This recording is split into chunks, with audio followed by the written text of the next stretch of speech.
안녕하세요. 2026년 3월 6일 글로벌 마켓 브리핑입니다. 오늘 시장 한마디로 정말 이상했습니다. 긴장감과 극심한 양극화, 이 두 단어로 모든 게 설명될 것 같은데요. 어떤 지수는 거의 움직이지 않았는데 다른 지수는 무려 24%나 폭등하는 정말 믿기 힘든 일이 벌어졌거든요. 지금부터 이 숫자들 뒤에 숨은 이야기를 한번 파헤쳐 보겠습니다. 주식이 코인판이 됐다. 이게 오늘 시장 분위기를 딱 보여주는 한마디 아닐까 싶습니다. 조선일보 기사를 보니까 한 투자자가 이런 말을 했다고 해요. 그만큼 변동성이 극심해서 투자자들이 엄청난 피로감을 느끼고 있다는 뜻이겠죠. 대체 시장에서 무슨 일이 있었길래 이런 이야기까지 나오는 걸까요? 자, 바로 이겁니다. 이 숫자를 보시면 왜 그런 말이 나오는지 바로 아실 수 있을 거예요. 오늘 우리나라 주식시장은 말 그대로 두동강이 났습니다. 코스피는 0.02% 상승, 그러니까 사실상 제자리 걸음을 한 거죠. 그런데 코스닥은 무려 3.43%나 폭등했습니다. 이런 극단적인 엇갈림, 이게 바로 투자자들이 코인판 같다고 느끼는 첫 번째 이유입니다. 첫 번째 이야기, 벼랑 끝에 선 시장입니다. 이 엄청난 변동성, 도대체 어디서부터 시작된 걸까요? 그리고 그 불안의 진원지를 따라가 보면요. 바로 유가 쇼크, 오일 쇼크 웨이브가 있었습니다. 이 충격파가 어떻게 전 세계로 퍼져나갔는지 한번 따라가 보시죠. 바로 이 숫자입니다. 87.90달러. 이게 오늘 시장을 뒤흔든 주인공이죠. 서부 텍사스산 원유 WTI의 배럴당 마감 가격인데요. 하루 만에 2달러 60센트 넘게 급증하면서 시장 전체에 아주 강력한 경고등을 켰습니다. 그럼 유가가 왜 이렇게 갑자기 뛰었을까요? 이유는 아주 명확했습니다. 바로 중동의 지정학적 리스크가 다시 고개를 들었기 때문이죠. 특히 세계 원유 수송의 동맥이라고 할 수 있는 호르무즈 해협에서 유조선이 공격받았다는 소식이 전해지면서 긴장감이 순식간에 최고조로 치솟았습니다.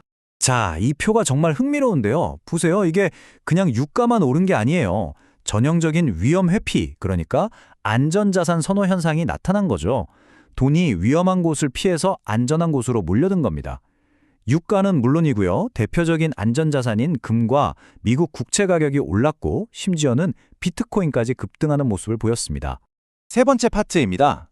그럼 이 유가 충격이 전 세계 주식시장에는 어떤 영향을 미쳤을까요?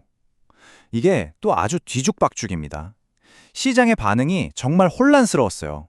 우리나라 시장만 봐도 그렇죠. 아까 말씀드린 두 개의 시장이 여기서도 드러납니다.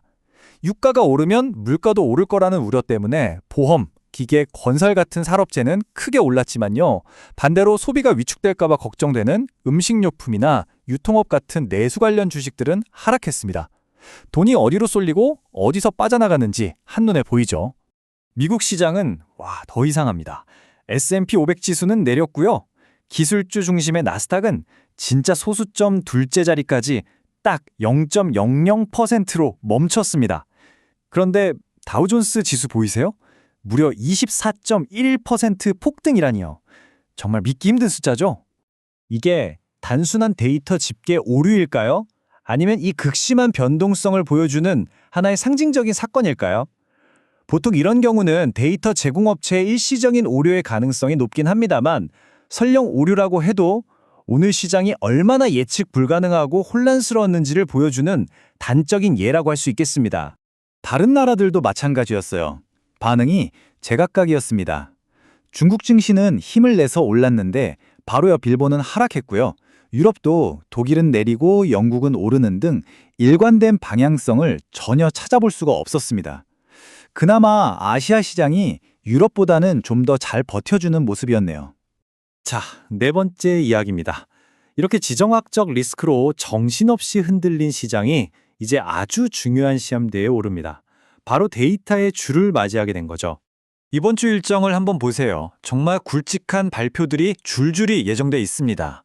화요일에 우리나라 GDP 발표를 시작으로 해서 수요일에는 미국의 소비자 물가지수 CPI, 그리고 목요일과 금요일에는 고용과 소비 관련 지표들이 연이어 공개됩니다. 이 지표 하나하나가 지금의 시장 불안감을 잠재울 수도 있고 반대로 불에 기름을 붓는 격이 될 수도 있는 아주 중요한 변수들입니다. 그럼 이 복잡한 상황 속에서 우리가 앞으로 뭘 지켜봐야 할까요? 핵심 관전 포인트 세 가지만 딱 짚어드리겠습니다. 첫째, 우리나라 시장의 이 양극화 현상입니다. 성장주 중심의 코스닥 강세가 계속 이어질지 아니면 대형주 중심의 코스피와의 격차가 좁혀질지 지켜봐야 합니다. 둘째, 유가와 안전자산의 흐름입니다.